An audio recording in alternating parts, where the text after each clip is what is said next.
Nothing அவங்களோட 4 serious லைனப்பில் இப்போ புதுசாக 4B அப்படிங்கிற புது 5G ஸ்மார்ட் ஃபோன் இப்போ இந்தியாவில் அஃபிஷியலாக லான்ச் பண்ணியிருக்கிறாங்க. இன்றைக்கி இந்த வீடியோவில் இந்த ஸ்மார்ட் ஃபோன் எப்படி இருக்குது அண்ட் இவங்க லான்ச் பண்ணியிருக்கிற இந்த ப்ரைஸ் பாயிண்டில் இந்த ஃபோன் வாங்கலாமா அப்படிங்கிற கம்ப்ளீட் டீட்டெயில்ஸ் தான் இந்த வீடியோவில் நீங்கள் தெரிஞ்சுப்பீங்க. ஃபர்ஸ்ட் நம்ம பார்க்குறது டிசைன் பொறுத்த வரைக்கும் எப்போவுமே நத்திங்கில் இந்த டிரான்ஸ்பரண்ட் டிசைன் கொடுப்பாங்க இல்லையா, அதை கொஞ்சம் இந்த கேமரா பம்பில் மட்டும் டிரான்ஸ்பரண்ட்டாக கொடுத்துருக்குறாங்க. நீங்கள் என்ன நினைக்கிறீங்க அப்படிங்கிற உங்கள் தாட்ஸு கீழே கமெண்ட் பண்ணுங்கள். அதுலேயும் எஸ்பெஷலாக இந்த RCB வெர்ஷன் அப்படின்னு சொல்லிட்டு ஒரு எடிஷன் கொடுத்துருக்குறாங்க, ரெட் கலர் எடிஷன், பார்க்குறதுக்கு ரொம்ப நல்லா இருக்குது. உங்கள் தாட்ஸ் என்ன அப்படிங்கிறத இதில் கீழே கமெண்ட் பண்ணுங்கள். இந்த ஃபோனோட சைஸ் பொறுத்த வரைக்கும் உங்களுக்கு 6.77 இன்ச்சஸ்க்கான ஃபுல் HD ப்ளஸ் சாம்சங்கோட சூப்பர் AMOLED டிஸ்பிளே யூஸ் பண்ணியிருக்கிறாங்க.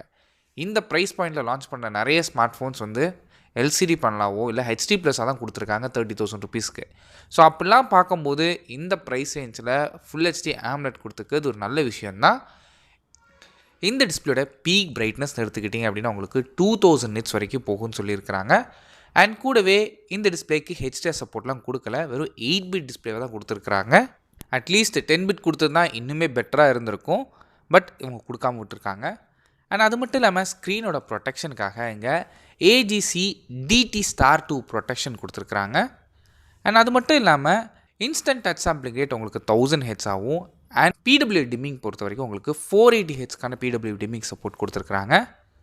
நெக்ஸ்ட் இந்த ஃபோனில் யூஸ் பண்ணிக்க ப்ராசஸரை பொறுத்த வரைக்கும் இந்த ஃபோன் ஸ்னாப்ட்ராகனோட 6 Gen 4 சிப்செட் யூஸ் பண்ணியிருக்கிறாங்க.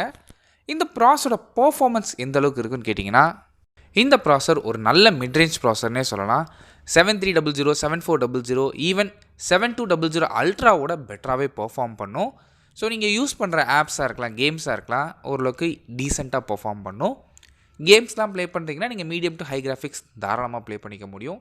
அண்ட் ரொம்ப ஹெவி இன்டென்ஸ் எதிர்பார்க்காதீங்க, ஓரளவுக்கு கேஷுவல் டு மீடியம் யூஸருக்கு பர்ஃபெக்டாக இருக்கும் இந்த ப்ராசர். இந்த ப்ராசரை சப்போர்ட் பண்ணுறதுக்காகவே உங்களுக்கு 8GB வரைக்கும் LPDDR4X RAM ஆப்ஷனும் 256GBக்கான UFS 2.2 ஸ்டோரேஜ் ஆப்ஷன்ஸ் அவைலபிளாக இருக்குது.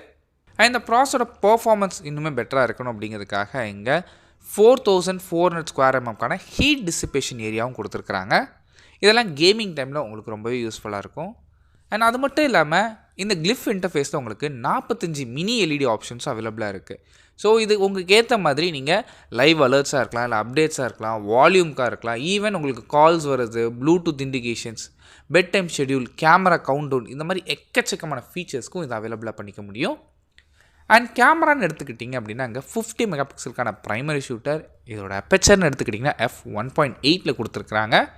எங்கள் சென்சார்னு எடுத்துக்கிட்டிங்கன்னா சாம்சங்கோட 1/2.76 இன்ச்சஸ்க்கான சென்சார் யூஸ் பண்ணியிருக்கிறாங்க. இந்த சென்சாருக்கு ஆப்டிக்கல் இமேஜ் ஸ்டெபிலேஷன் சப்போர்ட் இருக்குது, எலக்ட்ரானிக் இமேஜ் ஸ்டெபிலேஷன் சப்போர்ட்டும் கொடுத்துருக்குறாங்க. செகண்டரி சென்சார் இங்கே 8 மெகாபிக்சலுக்கான அல்ட்ரா வைட் ஷூட்டர் யூஸ் பண்ணியிருக்கிறாங்க.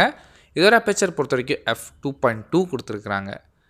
அண்ட் இதோட சென்சார்னு எடுத்துக்கிட்டிங்கன்னா 1/4 இன்ச்சஸ்க்கான சென்சார் யூஸ் பண்ணியிருக்கிறாங்க. அண்ட் ஃப்ரண்ட் ஃபேஸிங் கேமரா பொறுத்த வரைக்கும் உங்களுக்கு 16 மெகாபிக்சலுக்கான ஃப்ரண்ட் ஃபேஸிங் கேமரா, இதோட அப்பெச்சர் பொறுத்த வரைக்கும் f2.4 கொடுத்துருக்குறாங்க. இங்கேயுமே சாம்சங்கோட சென்சார் தான் யூஸ் பண்ணியிருக்கிறாங்க. இந்த ரியர் கேமரா மூலமாக நீங்கள் 4K 30 FPS உங்களால் வீடியோ ஷூட் பண்ணிக்க முடியும். நெக்ஸ்ட் இந்த ஃபோனில் யூஸ் பண்ணிக்க பேட்ரி, ஒரு வழியாக நத்திங் ஃபோனில் கொஞ்சம் பேட்ரி பேக்கப்பும் பெட்டராக கொடுக்க ஆரம்பிச்சிட்டாங்க.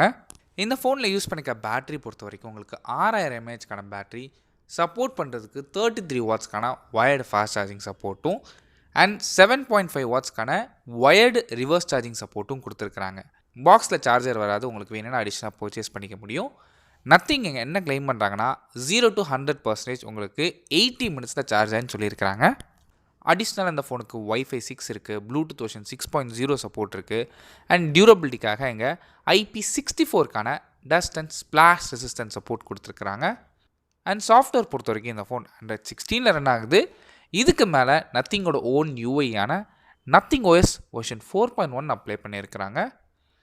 ஃபைனலாக இந்த ஃபோனோட ப்ரைஸிங் பொறுத்த வரைக்கும் பேஸ் வேரியன்ட் உங்களுக்கு 8GB RAM 128GB வேரியன்ட் உங்களுக்கு 34,999க்கும், அண்ட் அதுவே 256GB வேரியன்ட் உங்களுக்கு 37,999க்கும் லான்ச் பண்ணியிருக்கிறாங்க. அண்ட் அது மட்டும் இல்லாமல் கார்டு ஆஃபர்ஸ்னு எடுத்துக்கிட்டிங்க அப்படின்னா உங்களுக்கு 7.5%க்கான இன்ஸ்டன்ட் கேஷ்பேக் டிஸ்கவுண்ட் ஆப்ஷன்ஸ் இருக்குது. அண்ட் முன்னாடியே சொன்ன மாதிரி இந்த RCBயோட லிமிட்டட் எடிஷன் எங்கேயுமே அவைலபிள் கிடையாது உங்களுக்கு ஆன்லைன்லேயோ ஆஃப்லைன்லேயோ. நத்திங்கோட ஃப்ளாக்ஷிப் ஸ்டோர் பெங்களூரில் இருக்குது. அந்த ஸ்டோரில் மட்டும் ஒரு லான்ச் இவெண்ட் வச்சுருக்காங்க. அங்கே மட்டும்தான் இந்த லிமிட்டடான ஆர்சிபி எடிஷன் அவைலபிளாக இருக்கும். வேறு எங்கேயுமே இந்தியாவில் இப்போதைக்கு அவைலபிள் கிடையாது. சப்போஸ் இந்த ஃபோன் நீங்கள் வாங்கணும்னு நினச்சிங்கன்னா ஜூலை 14th இந்த ஃபோனை நீங்கள் ஃப்ளிப்கார்ட் மூலியாவோ இல்லை ரிலையன்ஸ் மூலமாகவோ இல்லை குரோமா மூலமாகவோ உங்களால் பர்ச்சேஸ் பண்ணிக்க முடியும். அண்ட் இந்த ப்ரைஸ் ரேஞ்சில் அந்த ஃபோன் நீங்கள் வாங்கலாமான்னு கேட்டிங்கன்னா இப்போ இருக்க ரேம் காம்போனன்ட்ஸ் ப்ரைஸ்லாம் வச்சு பார்க்கும்போது இவங்க ஓரளவுக்கு டீசெண்டான ஃபோன் லான்ச் பண்ணியிருக்கிறாங்க. ஸோ உங்களோட யூஸ் கேஸ் ஓரளவுக்கு டீசெண்டாக தான் இருக்க போது. மிட் ரேஞ்ச் டு ஹைக்கும் நடுவில் தான் யூஸ் பண்ணுவீங்கன்னு நினச்சிங்கன்னா இந்த ப்ராசர் அதுக்கு போதுமானதாக இருக்கும். ஸோ நீங்கள் என்ன நினைக்கிறீங்க அப்படிங்கிற உங்கள் தாட்ஸு கீழே கமெண்ட் பண்ணுங்கள். இல்லை பர்ஃபார்மன்ஸ் வந்து தான் ரொம்ப முக்கியம் நினச்சிங்கன்னா ஓப்போட K30 டர்போ இருக்குது, ஓப்போட K13 ப்ரோ இருக்குது, விவோட T4 ப்ரோ இருக்குது. நீங்கள் தாராளமாக இந்த ஃபோன்ஸ் கூட கன்சிடர் பண்ணி பார்க்கலாம். தேங்க்ஸ் ஃபார் வாட்சிங்.